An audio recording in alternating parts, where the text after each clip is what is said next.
கடலூர் மாவட்டம் காட்டுமன்னார் கோவில் அருகே உள்ள வீராணம் ஏரி அதன் முழு கொள்ளளவை எட்டியுள்ளது.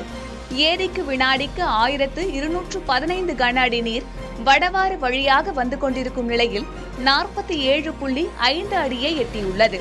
பாதுகாப்பு கருதி வினாடிக்கு 1143 கன அடி நீர் புதிய மதகு வழியாக சேத்தியாத்தோப்பு அணைக்கட்டுக்கு வெளியேற்றப்படுகிறது.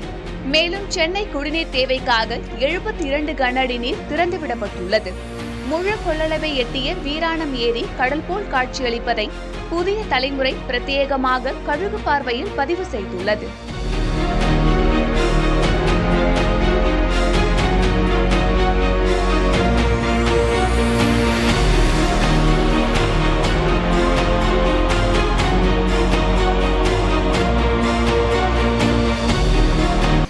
காவிரி நீர்பிடிப்பு பகுதிகளில் மழை குறைந்ததால் கர்நாடக அணைகளிலிருந்து நீர்த்திறப்பு குறைந்துள்ளது.